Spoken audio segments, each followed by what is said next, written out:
boxing media with Steve Bunce. Bunce, before we talk about the show, I've got to speak to you about the Queen's health. A lot of the rumours are saying that could affect this whole show going ahead.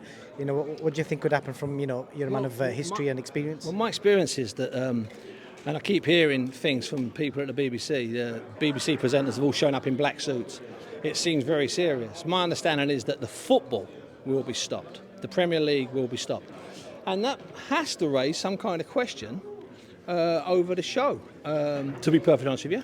It's it's not something to be taken lightly, and it's something that everybody, both at Sky, at 5 Live, we have the rights to broadcast it, and everywhere else. That's we'll all have to really think about it if we're allowed to. If the show's allowed to go ahead. So it's a terrible time, and I think the public mourning will be outrageous. It's hard to imagine, really.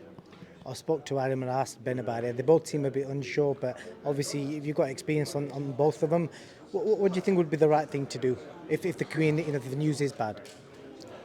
Well, my gut feeling is that everybody needs to be respectful, and everyone needs to gauge it. I mean, you can't have one channel blocking shows, not having shows, and we can't have one channel not having shows, and then another channel crashing over to 20,000 people watching a World Championship fight. I think there needs to be a general consensus, and the people that run the channels will know what they're doing.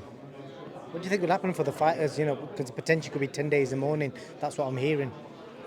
Yeah, but it's I've been out in the Middle East when someone in power dies, and that's a very different 40 days, and that's a very different situation, whether it's a family member or somebody that's powerful in one of the ruling families, and that's a very different thing.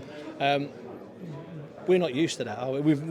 We haven't done that. We don't do that. We can be upset and things are a shame and a disgrace, but it will be really interesting to see what happens. I mean, it's a really odd thing. The idea that we'd have 10 days a morning. Am I against it? I'm not against it. I just think it's a really weird concept for us as Brits to get to wrap our head around. Whereas if you're, I spent a lot of time in Bahrain. If you're in Bahrain, they have, they're quite used to the concept of respect and mourning. I think here, our TV channels put together compilation shows of the great and the good when they've died. And we tend to move on quickish. I mean, this is different. There's the Queen. Very few people you meet who were around before she was around. Just a quick word on the presser as well. Peter Fury obviously he finished the show today. Do you think the presser went on for too long, or did you enjoy it? No, I enjoyed it. I mean, it's gold comes out. You keep rubbing it and gold comes out. And so it was a very emotional, very noisy press conference. The two women get emotional when they're around each other. They both deny it, but I think they both get to each other in the right way or the wrong way. I think it was helping set up a fight. And I wish we had a rivalry like that in men's boxing that was genuine. There were no lightweight tables up there today. Do you remember when Tony Bellew jumped out the ring and Dave Coldwell, 7 stone lighter, held him back with one hand? I mean, there was none of that today. Today was genuine. It was real. They dislike each other. They're very different people. Definitely. Bunce, you got a big queue here, so I'm going to leave you to it. Thank you for your time. Not a big queue. Sure, you're doing Jack. You like Jack? Yeah.